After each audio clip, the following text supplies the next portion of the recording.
Guys, we got an important game. Before I do that, I'll tell you a story like I always do. I play softball. We're 33-0 right now. The team we played last night was the last team to beat us. 33 games. It just doesn't happen by accident. And what happened is they were ahead of us. They scored 8 runs in the first inning. We scored 0. And the team just, you can tell that they just weren't, our team was not ready to play. So my coach, he's played in a lot of national championship teams and stuff. And so I got on this team, was really fortunate to be on it. And we didn't have a third base coach, and I was on first, and he usually hits a home run, but he hit one out in right field. And I could hear him as I was rounding second base. He said, "Score." So I took off running, hit third base, and turned on the burners. And as soon as I got about 10 feet from home plate, the ball was right in the catcher's hand. So I stopped and slid and ran back to third. He threw it back to third, and they counted 22 times the ball went back and forth. And on here, here's the message that he sent to me. He said the team counted 22 times that it went back and forth. And he said, basically it's this. They had 6 of their guys. They had the pitcher and catcher, which they did in the first baseman with that. And on the other one, they had the third, the shortstop, and they were just throwing it back and forth. I kept running. But I wasn't going to give up. And I'm not the most talented guy on that team. There's a lot of guys that have played on national championship teams, but there's not one guy on there that works as hard as I do. And here's what the coach said to me. And this would be great if your coach or your parent or a teacher or your boss in life sent this text to you. And basically what he said was, with this here, he said this: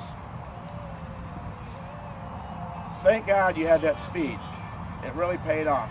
Anyone else on our team would have just gave up halfway through the play. Proud of you." It's true. So I said, "Thanks, Coach. You sound like my dad, that I never heard anything ever come from him.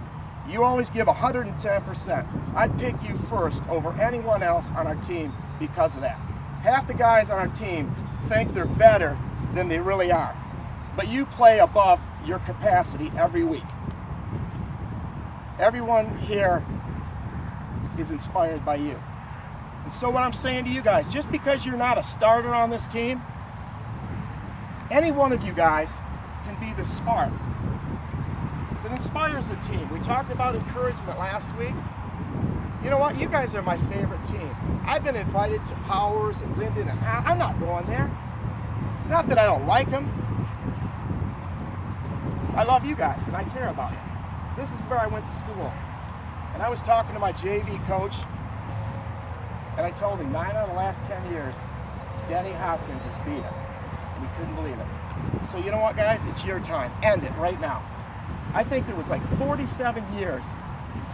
We didn't play them every year, but there was a 47-year stretch where Linden never beat Fenton until 1980. They had a team that probably could have beat a college team. But the problem is, they weren't confident. And when you have confidence, that'll get you anywhere in life, is having the confidence. So that's what you need to do, guys. It's your time. Encourage each other. And before I forget, Coach Spencer says his aunt passed away, and the funeral was yesterday. And he says he's praying for you guys. He'll be here. And my pastor said that his father, when he passed away, just went and lay down in 20 minutes. He was gone. So Brian Spencer said this: "You only have 20 minutes. Don't have any regrets. Play the whole game. Okay?" Yes, sir. Yes, sir. And what we can do again is turn to the person beside you, because I'm going to do it every week until I hear it, and say, "I believe in you." I believe in you. Because you know what, guys? Every one of us believe in you. Every one of these coaches take time out of their day. It's not convenient for them, but you know what, guys? That's all we have to do. Is just believe in each other. Right? Yes, sir. Yes, sir. We just have to focus on what's important. So let's get after it and get it done.